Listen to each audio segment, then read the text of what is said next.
Hi guys, my name's Megan, also known as Going Green Mom, here on pretty much anywhere on the internet. Today I want to talk to you guys about sprouting. Hopefully you had a wonderful 4th of July and are not feeling like you are in a war zone. I've been kind of feeling like that for the last 2 weeks. People around here apparently really like their fireworks. So anyway, I would like to talk to you about sprouting. This is something that I've done off and on over the last few years. It is a good source of really concentrated nutrition, especially during the winter. It can give you something fresh when you don't have stuff fresh out of the garden necessarily, that you can still do at home. Which, I was going to say, if you are kind of following me at all, a couple videos back I did a slideshow on food storage with histamine intolerance. So with histamine intolerance, it's very difficult to do a lot of the traditional storage methods. I like this method because it does allow us to store dry seeds, and then we can sprout those and they're growing.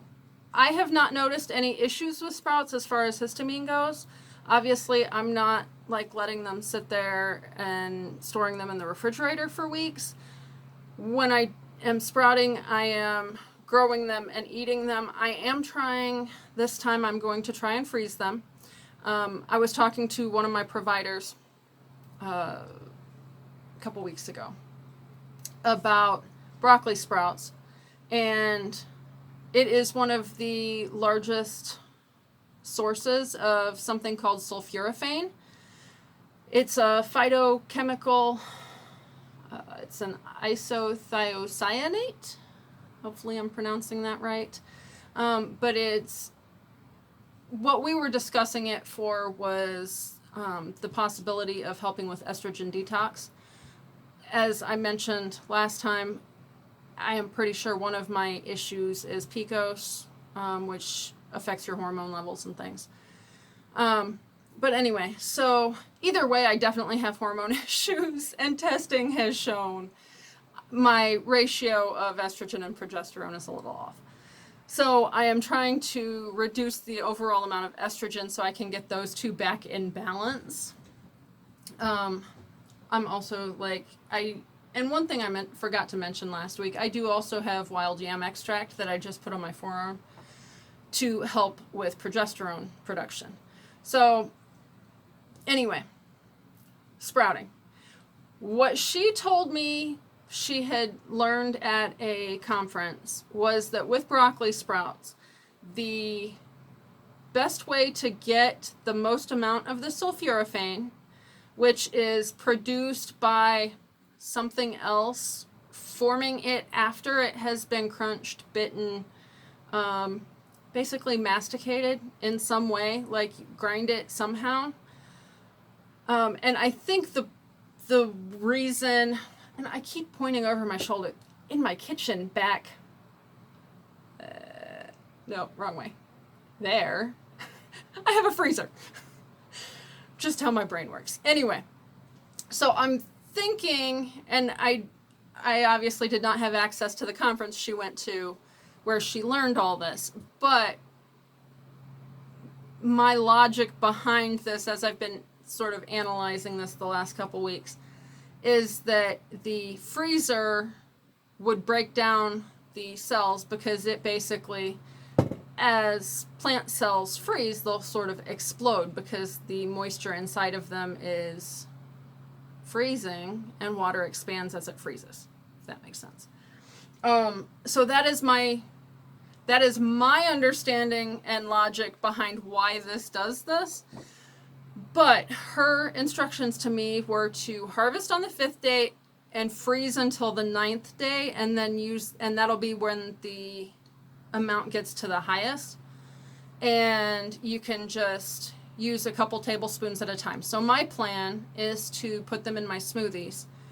I have used like frozen cauliflower and various things that are fairly mild to add to my smoothies without changing the flavor a whole lot and add nutrition to them.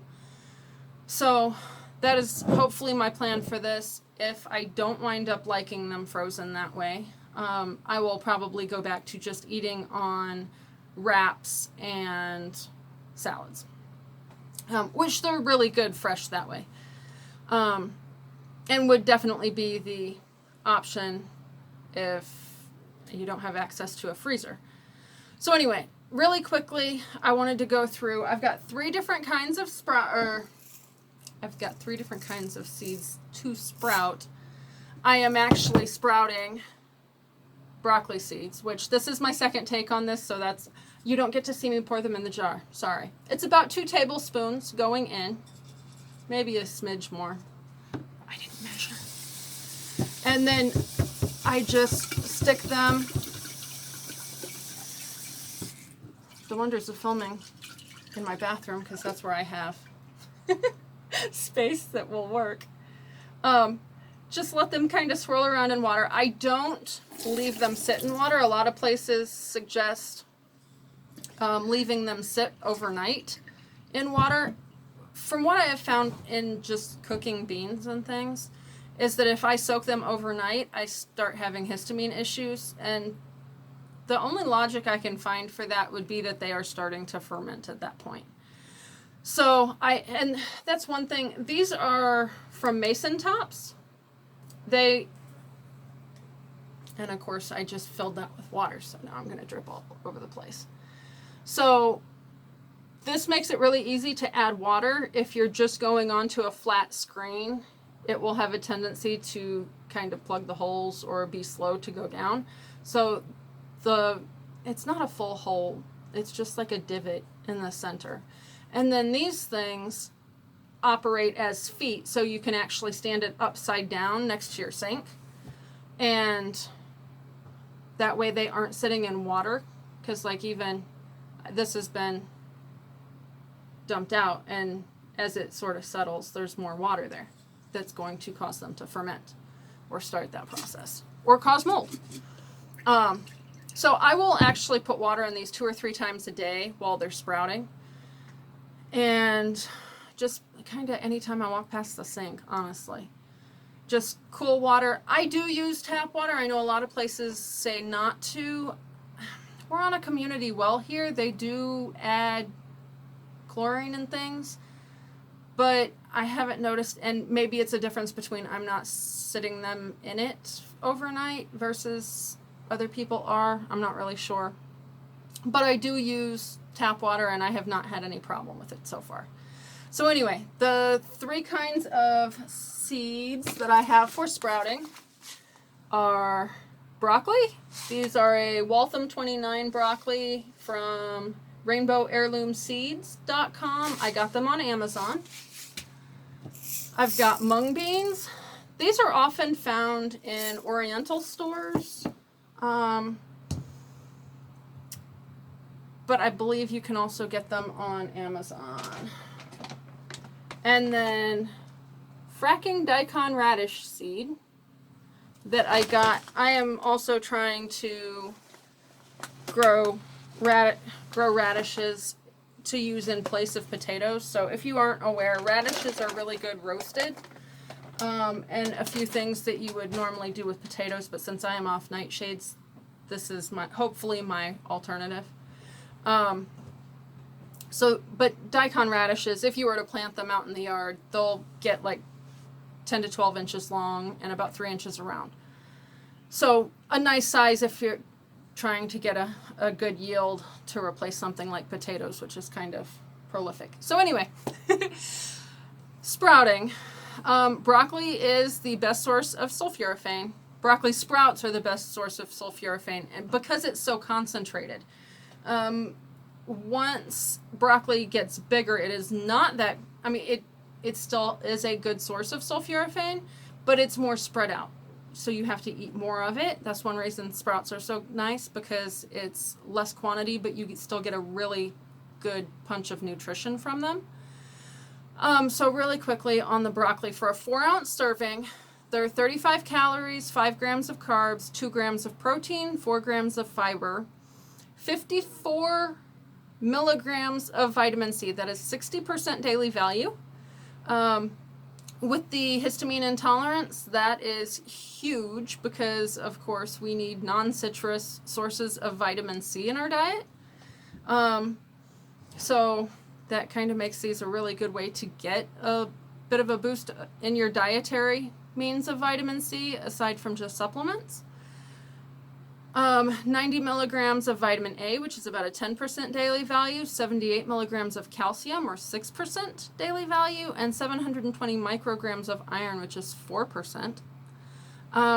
Radishes are about a little over 12% vitamin C. They've got 9% B9, 8.31% B6, 6.78% B3, a little over 6% phosphorus, 4 times more vitamin A than milk, and it's a good source of folate. And I also have a note here that B6 helps break down homocysteine, which is in that sort of process of producing histamine. So it's either that it's in the process of producing. I want to say it's the one right before that creates the histamine. The radish sprouts have a mild peppery flavor because they are in the mustard family, so be aware. And that might be a good thing for you if you're looking for a little bit of spice and you're having trouble with nightshades and don't have the pepper options. That is kind of my hope on that one, to use that for like wraps and salads. Now, mung beans are what you would typically find. That's this one. They're a little bit bigger. And they are what you would typically find in Asian food. Like, that's what would come in a can at the store for you to dump into your stir fries or your pad thai or whatever. So per cup serving, they have 31.2 calories, 3.2 grams of protein, 21.8 IUs of vitamin A, 13.7 milligrams of vitamin C, which, if I am thinking about this math correctly in my head, which, fair warning, could mean I'm really off, I believe the mung beans and the radishes are right about the same amount of vitamin C. Vitamin E has very little, but it was enough to mention it on the mung beans. 34.3 micrograms of vitamin K, which is 43% of your daily value. It's got 63.4 micrograms of folate, or 16% of your daily value on that. 21.8 milligrams of magnesium, which is 5% of your daily value. And phosphorus is 56.2 milligrams, or 6%, and potassium is looks like 155 milligrams for 4%. That seems like a lot of potassium, so it might be 15.5 or 1.55. I don't know. Anyway, all of those, there will be links to where I got all of that information because I don't have the ability to test that. Anyway, so that will all be linked down below in the description. Please, while you're down there, feel free to like, subscribe, and hit the bell notification or bell icon to get notifications. Hopefully you guys had a wonderful 4th of July and are looking forward to an awesome week. And I will see you hopefully Friday this week. And I haven't decided yet. It will either be self-wicking tubs or for gardening purposes, because I have 2 more of those I need to put together. Or it might be a deck reveal if it's done, and yeah. I've kind of been trying to teach myself how to build things on the homesteading side of my goals. I guess not that food storage is not on that side as well, but so anyway, there you have my process on seed sprouting. And again, it was harvest on day 5, freeze until day 9, is what I am doing with the broccoli seeds. So have a great week, and I will see you guys on Friday.